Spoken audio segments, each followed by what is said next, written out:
And welcome back, everyone. This is Radio Free Market. And so, Drew, please go ahead and ask Dr. Powell your next question. Yeah, well, if you look at the news, everybody talks about this phenomenon of piracy in Somalia. What do you make of piracy in Somalia right now? How does that affect the customary law system? Yeah, of course everybody talks about it. Heck, even South Park has done an episode where Cartman was going to be a pirate. Listen, it does not undermine the general argument that I'm giving about internal law and order in Somalia. And in fact, in some ways, it's a testament to it. Here you have these pirates who are located on the coast who predate on passing ships. And they clearly have the ability to use violence and the will to do so in order to gain money. But yet, around the pirates on land, businesses are propping up to sell them goods and services, repair their ships, and even sell Western food to the pirates to give their hostages. That clearly means the pirates aren't predating on those people within Somalia. Basically, they're still under the internal law and governance within Somalia. It's the outsiders who aren't protected by this law that the pirates predate on. Historically, their example or their excuse for doing so is because their fishing waters, once they lost the state, were violated, and as a result, they got overfished, and the fishermen turned to piracy. But by now, there's just lots of people in it for the returns. But basically, the law and order internally governs the pirates. It just doesn't do anything for the outsiders passing by. And my fear is what's going to happen is the reaction to the piracy will be Western governments instilling a new government in Somalia to protect the outsiders that will then predate on the very poor Somalis within the country. Well, you know, from a Western perspective, these pirates are basically engaged in a criminal activity because these innocents are just going by and they're being kidnapped and held at ransom and sometimes worse.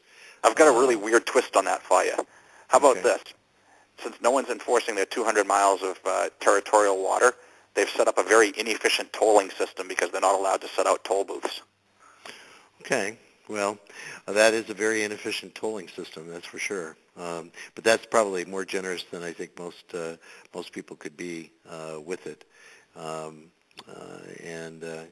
But you know, this has been a very informative interview.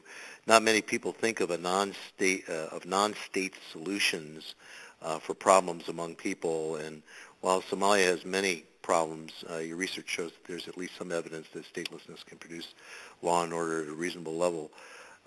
What would you ultimately say about Somalia's experience with a state without a state compared to other states in Africa and some of the predatory states that are there? Yeah, so you asked the question in a very good way, because Somalia is no libertarian or anarchist type utopia. It's a desperately poor place. But the real question is, how well does it do with the state versus how well does it do without a state, given the type of state and the type of anarchy it's likely to get? And the results in Somalia are that it's doing better off stateless than it was under a predatory state. And in some sense, this shouldn't seem like a radical conclusion to people.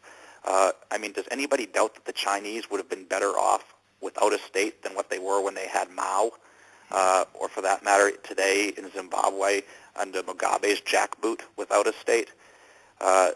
George Aidi, a native of Ghana and an economist here in the United States, in a book, Making Poor Nations Rich, that I edited, he wrote a chapter on Africa, and he argued that basically the modern African nation-state was unreformable.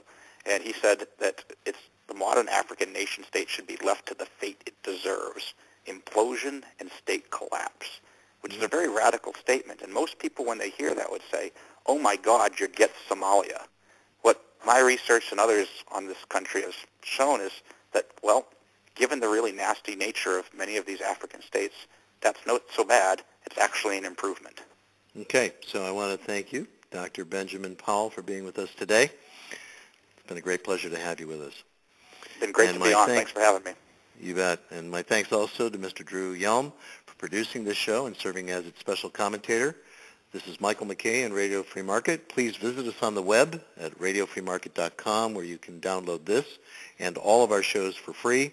And until next week, wherever you are, please stand up for freedom. Thank you for listening.